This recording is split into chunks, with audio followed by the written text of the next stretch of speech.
एक बात बताइए, जो को भी यहाँ पर मर्द है उससे क्यों चाहत है कि एक बुलेट खरीदे, एक रॉयल एनफील्ड का गाड़ी खरीदे? इतना अर्ज क्यों है लोगों में? स्पेशली केरला, यूपी, महाराष्ट्र, तमिलनाडु, पंजाब, हरियाणा पर भी ये जो क्रेज है, लोगों को बुलेट खरीदना चाहिए या रॉयल एनफील्ड का क्लासिक 350 जो एडवेंचर चाहते हैं तो रॉयल एनफील्ड हिमालयन, क्या क्रेज लगा है भाई। यहाँ पर सबसे बड़ा पॉइंट है इसका जो आइडेंटिटी।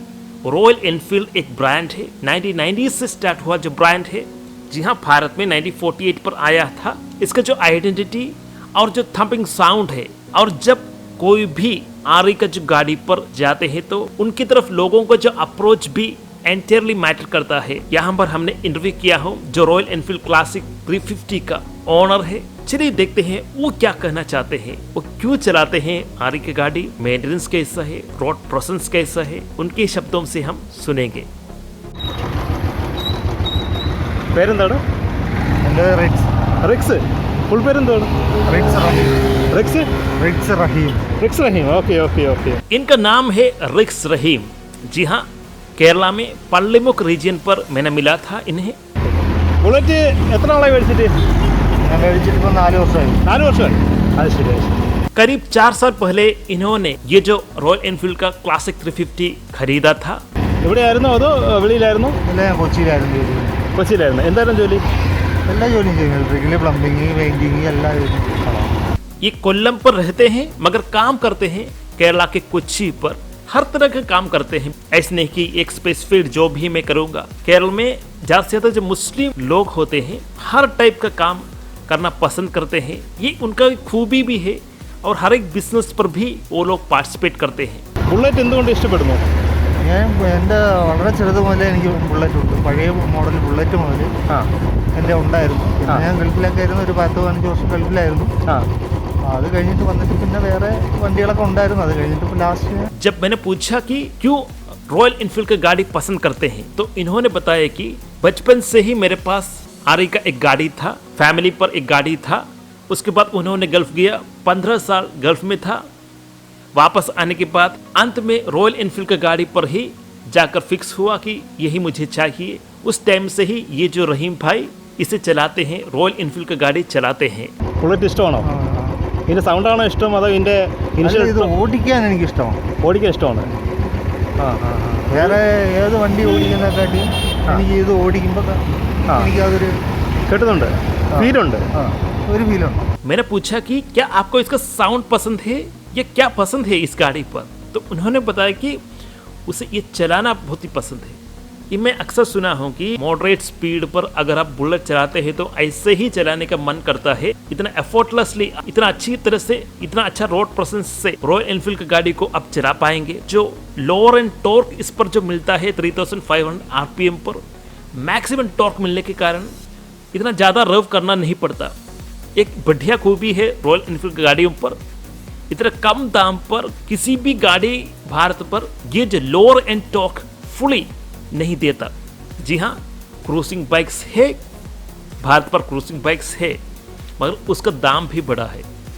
ये जो 2 लाख के अंदर इस तरह की गाड़ी प्रोवाइड करना भी रॉयल एनफील्ड का एक परफेक्ट सेलिंग पॉइंट है। वैसे रोड प्रोसेस भी बढ़िया है, एक्सॉस्ट नोट भी, thumping sound one of the main reason है जो लोग इस पर रॉयल एनफील्ड का क्लासिक 350 से लेकर ऊपर जाते हैं तो उन पर मौजूद ही होता है। गो लाइक ए बुलेट, ये था जब रॉयल एनफील्ड का गाड़ी लॉन्च करते समय उनका जो टैग लाइन।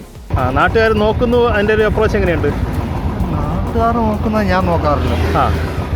എൻ്റെ ഇഷ്ടത്തിനല്ലേ ഞാൻ ഓടിക്കുന്നത്. അതൊരു മറ്റൊരു ബൈക്ക് ഇരിക്കുമ്പോഴും ഈ ഒരു ബൈക്ക് ഇരിക്കുമ്പോഴും എന്താ വ്യത്യാസം? എനിക്ക് ഓടിക്കാൻ എനിക്കൊരു സുഖം ഉണ്ട്. അത് ശരി. എന്താണ് കംഫർട്ട് ഉണ്ടോ?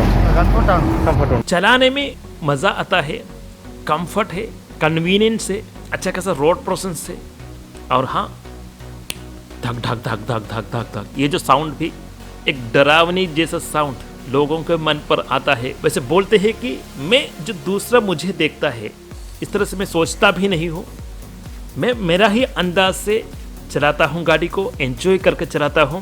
और ये पॉइंट भी है कि इस तरह से ही चलाना चाहिए, दूसरा क्या सोचता है इस तरह की जो चीज़ें हमें अवॉइड ही करना चाहिए। जो इन्होंने बताया, रिक्स भाई ने बताया कि मैं खुद का ही सोचता हूँ, और फुली एंजॉय कर कर ही चलाता हूँ, बिंदास होकर चलाइएगा। जो गाड़ी का जो एसेंस है, जो राइडिंग क्वालिटी है, उसे एंजॉय करना है तो कंप्लीट अटेंशन गाड़ी पर होना चाहिए, रोड पर होना चाहिए, ना कि दूसरा क्या सोचते हैं इस तरह की सोच हमें लेना भी नहीं चाहिए, हमारे मन पर आना भी नहीं चाहिए। മെയിൻ്റനൻസ് എങ്ങനെയുണ്ട്?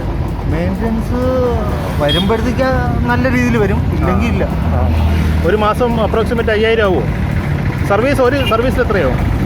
നോർമൽ സർവീസൊക്കെ ഉണ്ടോ? നോർമൽ സർവീസ് എന്ന് പറഞ്ഞാൽ എഞ്ചിൻ ഓയിലൊക്കെ മാറ്റുന്നതാണ്. അത് 2000 കിലോമീറ്റർ ആകുമ്പോഴത്തേക്കാണ് മാറ്റുന്നത്. ചെറിയ ചെയിന് ചെറിയ ഒരു 5000-നകത്താവോ? 5000 ഏകദേശം. जब बोलते हैं मेंटेनेंस के बारे में तो कहते हैं कि अक्सर नहीं होता, मगर जब आता है तो एक साथ आ जाता है और उस टाइम पैसा भी बहुत ही खा जाता है। सर्विस देखे तो 5000 के अंदर हो जाता है। वैसे 2000 किलोमीटर होने पर ही रिक्स भाई सर्विस करते हैं, इंजन ऑयल चेंज करते हैं। पुराना जो गाड़ी थे, जो जे सीरीज इंजन से पहले, तो उन पर ये जो इश्यू, ये जो प्रॉब्लम होता था कि हाँ सर्विस लायबिलिटी ये जब उन पर थोड़ा डाउन था रॉयल एनफील्ड का गाड़ियाँ, मगर अभी जो जे सीरीज आ चुका है उन पर इतना रिलायबिलिटी इश्यूज नहीं है, सर्विस इश्यूज नहीं है, ज़्यादा वाइब्रेशंस नहीं है। जिस तरह से विस्तार हो रहा है, जिस तरह से गाड़ी का जो डेवलपमेंट और इम्प्रूवमेंट हो रहा है, उस हिसाब से जो माइनस थे रॉयल एनफील्ड का उसे कम्प्लीटली एलिमिनेट भी किया जा रहा है। ഇവിടെ അടുത്ത സർവീസ് സെൻ്റർ ഇവിടെ ഉണ്ട്? ഇവിടെ അടുത്തൊന്നുമില്ല, ഞാനിവിടെ ഒന്നും ചെയ്യാറില്ല. പിന്നെ ഞാൻ കൊച്ചിയിൽ പോകുമ്പോഴത്തേക്ക് അവിടെ ഉണ്ട്. അവിടെ ചെയ്യുന്നത്? ഇത് കൊച്ചി കൊണ്ടുപോകും? ഞാൻ ഇത് KL7 വണ്ടിയാണ്, അവിടുത്തെ വണ്ടിയാണ്. ശരി. ये सर्विस करने के लिए कोच्चि जाते हैं। KL7 गाड़ी है, यहाँ से ही बाइक पर ही जाते हैं कोच्चि तक, कोल्लम पर सर्विस नहीं करते हैं। ഇവിടെ എന്തുകൊണ്ട്? ഇവിടെ വീടാണോ? ഇവിടെ എൻ്റെ വീട് ഇവിടെ. അത് ശരി. നാടാണോ അതോ വൈഫിൻ്റെ വീട്? നാടാണ്. यहाँ पर कोल्लम पर पलिम पर इनका खुद का घर है, यहीं पर ही उनका पूरा फैमिली है। കൊച്ചിയിൽ ജോലി എന്താ പറഞ്ഞേ? എല്ലാ ജോലിയും ചെയ്യും. ശരി. ബിസിനസ്സാണ്? അല്ല, അങ്ങനെ ബിസിനസ് ആയിട്ടൊന്നുമില്ല, എല്ലാ ജോലിയും ചെയ്യും. ശരി. ഇലക്ട്രിക്കിൻ്റെ വർക്കിന് പോകും. വേറെ ഏതെങ്കിലും ബൈക്ക് ഉണ്ടോ? ഇല്ല, ഇപ്പം നിലവിൽ ഇത് മാത്രമേ ഉള്ളൂ. അപ്പം ബൈക്ക് ലവേഴ്സിനോട് എന്താ പറയാനുള്ളത്? ബുള്ളറ്റ് എടുക്കണോ വേണ്ടേ?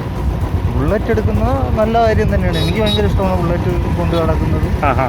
ഓരോരുത്തരും ഇഷ്ടമില്ല അവർ ഏത് വണ്ടി എടുക്കണം. ഇപ്പം കൂടുതലും ആൾക്കാർ അല്ല, ഇപ്പം നാട്ടിൽ കുറേ ബുള്ളറ്റ്സ് എടുക്കുന്നുണ്ട് കേട്ടോ, കുറേ പേര് അല്ലേ എടുക്കുന്നുണ്ട്. പണ്ടത്തെ കമ്പയർ ചെയ്യുമ്പം ബുള്ളറ്റ്സ് എണ്ണം കൂടി വരുമോ?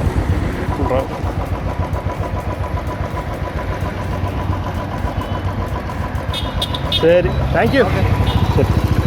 तो दोस्तों ये था रिक्स बाइक का एक्सपीरियंस। यहाँ पर हेलमेट इसके साथ है, सिर्फ शूटिंग के लिए ही हेलमेट निकाला हूँ। तो दोस्तों रिक्स बाइक का एक्सपीरियंस आपके लिए बहुत ही यूजफुल होगा। अगर आप एक रॉयल एनफील्ड कस्टमर है तो आपका एक्सपीरियंस क्या है, please right in comment section. तो दोस्तों इस वीडियो में इतना ही, धन्यवाद दोस्तों।